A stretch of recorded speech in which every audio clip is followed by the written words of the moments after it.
Salut, c'est le Banen de Yingui. Alors, aujourd'hui, je reviens, n'est-ce pas, sur cette vidéo à scandale qui a fait le tour de la toile ces dernières 24 heures. Il s'agit bien évidemment de cette exécution sommaire qui a été capturée en vidéo et qui fait l'objet, n'est-ce pas, des discussions ou des débats acharnés sur les réseaux sociaux, où il y a principalement deux thèses. Il y a une thèse où on parle d'un complot, on parle d'une vidéo truquée, où on parle des éléments égarés, mais il y a également d'autres qui parlent d'une vidéo authentique et des faits authentiques. Alors, comment est-ce que nous pouvons séparer, comment est-ce que nous pouvons, n'est-ce pas, amener un peu d'éclaircissement ou bien de raisonnement dans toutes ces diverses interprétations que les différentes parties essayent de donner à ce qui s'est présenté comme une vidéo, n'est-ce pas, une tuerie, comme une espèce de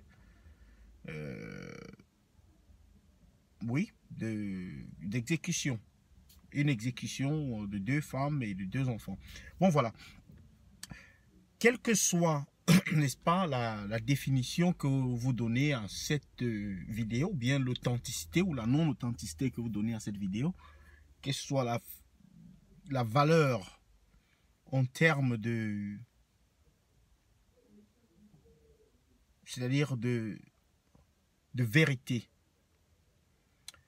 Moi, ce que je pense, c'est que nous sommes des adultes, comme beaucoup de personnes l'ont remarqué ou bien l'ont noté dans des commentaires par-ci et par-là.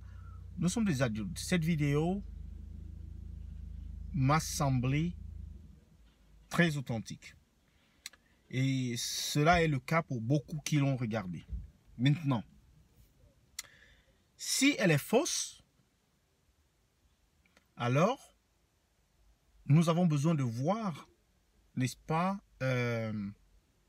où se trouve le faux. Il ne suffit pas de dire que les soldats portent des babouches, que les soldats portent des fusils qui ne sont pas les mêmes que les autres. Attendez, que si ce sont des gens qui sont des hauts et forêts, ce sont des gens, même les soldats même de l'armée, ce ne sont pas tous les soldats de l'armée qui sont habillés permanemment comme il se doit.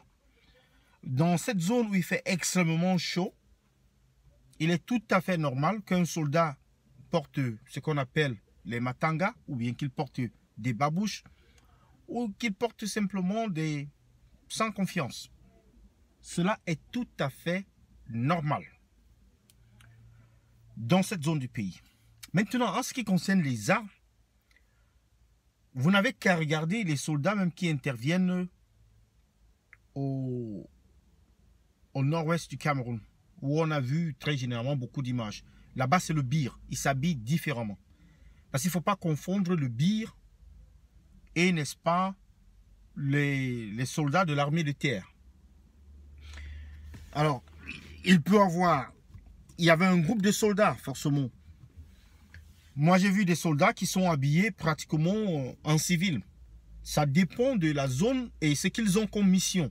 S'ils sont placés quelque part pour y être en permanence, alors ils sont comme chez eux. On voit souvent des gendarmes qui sont en civil, mais ils sont au travail. Mais donc, c'est un peu... Pour moi, c'est un peu léger comme explication à donner pour discréditer la vidéo en disant que, mais écoutez, regardez comment ils sont habillés. Ou alors, regardez les armes qu'ils ont. Ce sont des armes, n'est-ce pas, de l'armée qu'ils ont.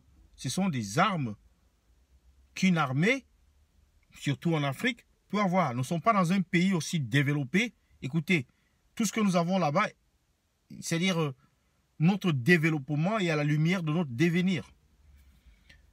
Bon, maintenant, pour ceux qui pensent qu'il s'agit là d'un groupe de personnes, d'un groupe de soldats, donc je vais rentrer ici dans... bon, des gens de Boko Haram qui ont exécuté, n'est-ce pas, ces personnes-là. Déjà, il y a la population qui est là, qui ressemble à un groupe d'autodéfense, qui normalement travaille avec l'armée. Ça, ça ne concorde pas avec les idées selon lesquelles ce sont des gens de Boko Haram. Et puis il est dit dans la vidéo en audio que ce sont des BH qu'on a récupérés dans une intervention, dans une mission. Donc, apparemment ici, il s'agit, n'est-ce pas, des gens, des femmes. Ces femmes, ce sont des femmes des combattants Boko Haram. Mais maintenant, est-ce que la femme d'un combattant Boko Haram est nécessairement un Boko Haram? Ça reste discutable. Et si on veut étendre encore un peu plus loin en allant vers les enfants, mais est-ce que les enfants sont aussi Boko Haram? Ça tire un peu de partout. Et maintenant, il faut parler de la responsabilité de l'État, donc du gouvernement, qui n'a rien fait. Si cette vidéo, c'est simplement des âmes égarées qui ont posé cet acte, on attend que la justice soit faite, on attend que la cour martiale soit, n'est-ce pas, l'endroit le plus approprié pour en parler. Mais là, jusque-là, rien. Le gouvernement, c'est bouche bée. Tout ce que le gouvernement fait souvent, c'est nier tout en bloc. Parce que accepter même qu'il y a une brebis galeuse, c'est un scandale. Donc, il faut tout nier en bloc. Et comme ça arrange, n'est-ce pas, les pontes du régime. Bon, c'est tout ce que j'avais à dire par rapport à cette vidéo. J'attends vos commentaires. Merci beaucoup. À bientôt. C'est le Banin de Yingui.